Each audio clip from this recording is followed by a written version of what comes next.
Les personnes noires dans ce pays connaissent la lutte. Notre histoire est gravée de récits de résilience face à l'oppression. Pour les immigrants francophones noirs, cette lutte prend une dimension unique. En arrivant au Canada, beaucoup arrivent avec des espoirs et des rêves porteurs de compétences et de qualifications précieuses. Pourtant, ils se retrouvent souvent sur un pied d'inégalité. La promesse d'opportunités semble lointaine, remplacée par les dures réalités des obstacles systémiques. L'un des obstacles les plus importants est la difficulté à trouver un emploi. Malgré leurs études et leur expérience, de nombreux immigrants francophones noirs sont confrontés au chômage ou au sous-emploi. Leurs diplômes, souvent acquis grâce à des années de travail acharné et de dévouement, ne sont parfois pas pleinement reconnus au Canada. Cela force beaucoup à occuper des emplois de survie, loin de leur domaine d'expertise. Il en résulte un gâchis tragique de talent et de potentiel, laissant beaucoup de personnes désabusées et marginalisées. Cette lutte n'est pas nouvelle. Elle fait écho aux expériences des générations précédentes, nous rappelant que la lutte pour l'égalité est loin d'être terminée. Cependant, au milieu de ces défis, il y a une lueur d'espoir. Les changements de politique axés sur la reconnaissance des diplômes et les mesures anti-discrimination ont le potentiel de remodeler le paysage pour les immigrants francophones noirs. En reconnaissant les diplômes étrangers et en s'attaquant à la discrimination systémique, le Canada peut commencer à démanteler les barrières qui ont trop longtemps entravé le progrès de cette communauté. Ces politiques ne sont pas de simples outils bureaucratiques. Ce sont des instruments de changement, capables de débloquer des opportunités et de permettre aux individus d'atteindre leur plein potentiel. La valeur de l'éducation et de l'expérience d'une personne ne devrait pas être limitée par des frontières géographiques. Pourtant, pour de nombreux immigrants francophones noirs, le parcours pour faire reconnaître leur diplôme au Canada est semé d'embûches. Le processus peut être long, coûteux et épuisant émotionnellement, exigeant souvent des individus qu'ils surmontent d'innombrables obstacles et naviguent dans un réseau complexe de procédures bureaucratiques. Cette absence de reconnaissance a de profondes conséquences. Elle empêche les professionnels qualifiés d'exercer dans leur domaine, les forçant à occuper des emplois peu rémunérés qui ne mettent pas à profit leurs compétences. Un médecin formé au Sénégal pourrait se retrouver à travailler comme agent de sécurité. Un ingénieur d'Haïti pourrait se retrouver à conduire un taxi.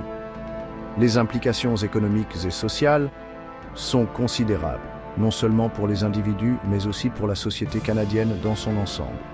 Les politiques de reconnaissance des diplômes visent à remédier à ce problème.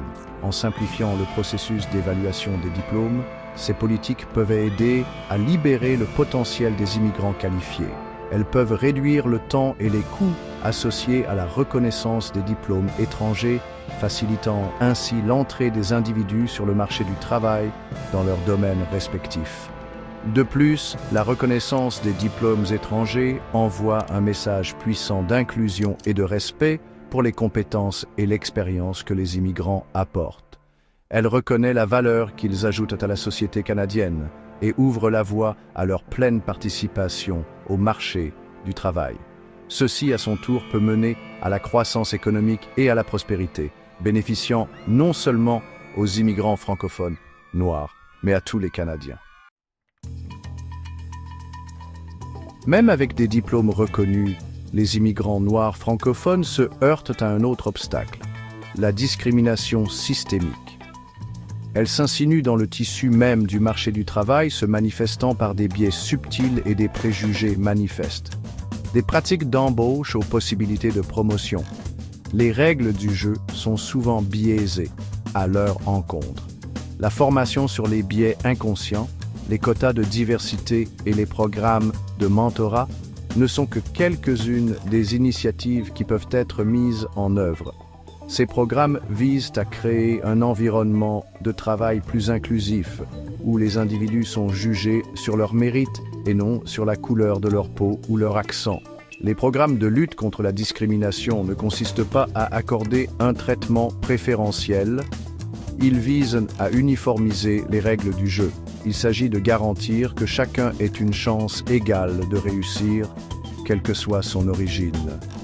En s'attaquant aux causes profondes des inégalités, ces programmes peuvent favoriser un sentiment d'appartenance et permettre aux individus de réaliser pleinement leur potentiel.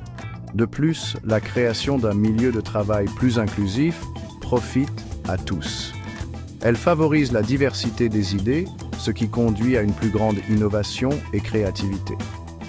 Cela crée un environnement de travail plus dynamique et stimulant, où chacun se sent valorisé et respecté.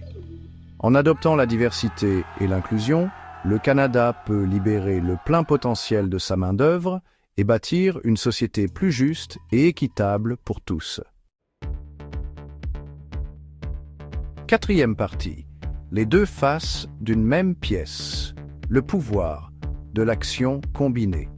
La reconnaissance des diplômes et les politiques anti-discrimination ne s'excluent pas mutuellement.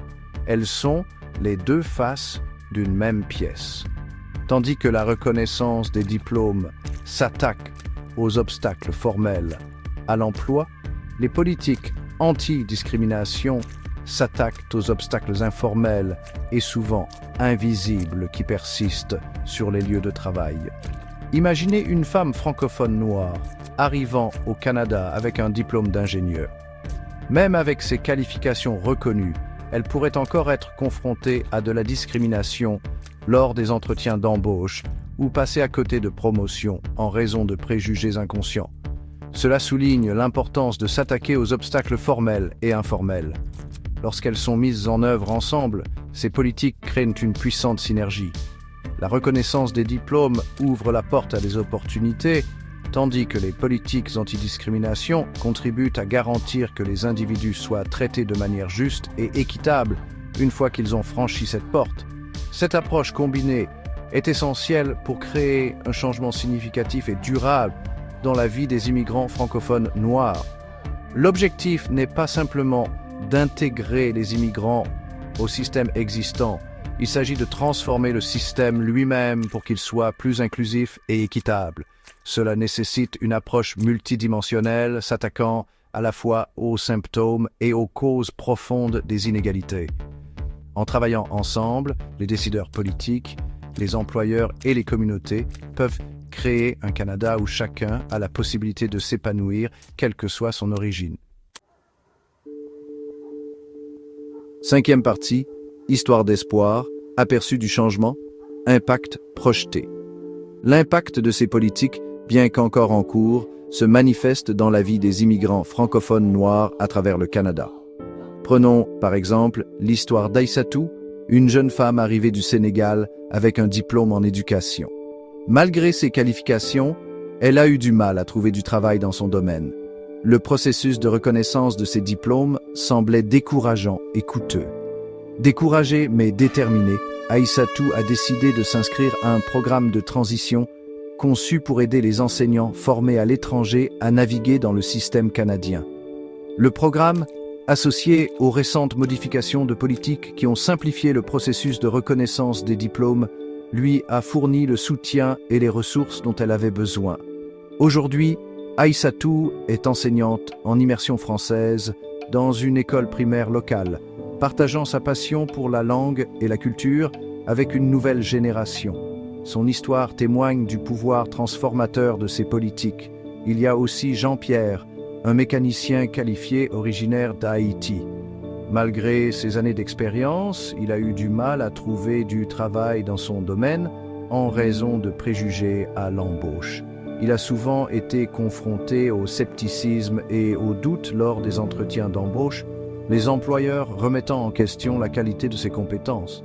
Cependant, avec la mise en place d'une formation obligatoire sur les préjugés inconscients pour les employeurs, Jean-Pierre a constaté un changement. Les employeurs étaient plus réceptifs à son expérience et à ses qualifications. Il a finalement décroché un emploi dans un atelier de réparation automobile réputé où ses compétences sont reconnues et valorisées. Ces histoires, bien qu'individuelles, reflètent une tendance plus large. Les données de Statistique Canada suggèrent que le taux d'emploi des immigrants francophones noirs a connu une légère mais constante augmentation ces dernières années.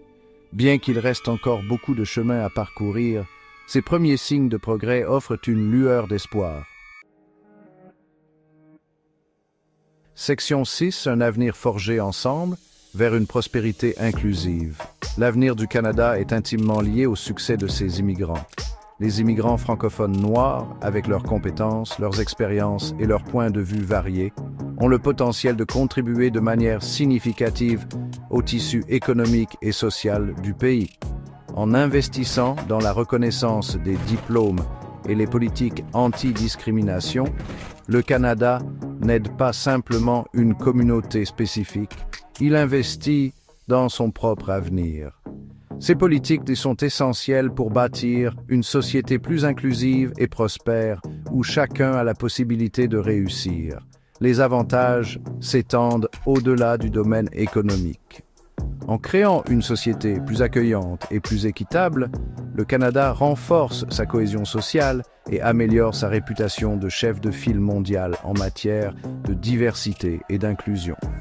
Ceci, à son tour, attire davantage de talents et d'investissements, créant un cercle vertueux de croissance et de prospérité. Le chemin vers la pleine égalité est un marathon, pas un sprint.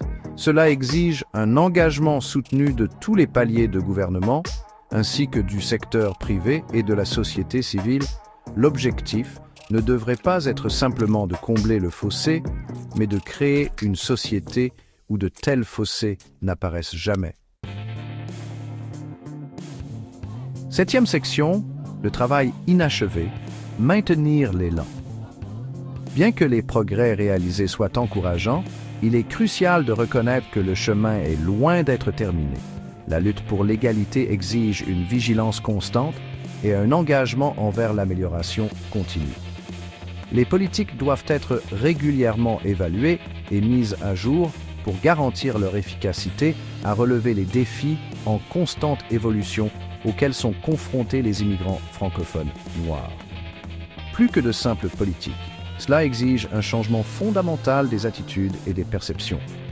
Il faut un effort collectif pour démanteler les barrières systémiques qui ont trop longtemps marginalisé et exclu les immigrants francophones noirs. Les initiatives d'éducation et de sensibilisation sont essentielles pour lutter contre les préjugés inconscients et promouvoir la compréhension interculturelle.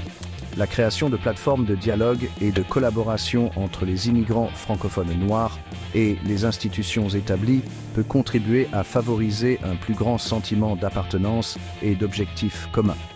La tâche qui nous attend n'est pas facile, mais elle est nécessaire. En travaillant ensemble, les Canadiens peuvent créer un avenir où la promesse d'opportunité est une réalité pour tous, indépendamment de leurs origines ou de la couleur de leur peau. Le temps du changement est venu. Saisissons ce moment et construisons un Canada qui reflète véritablement les valeurs d'égalité, de justice et d'opportunité pour tous.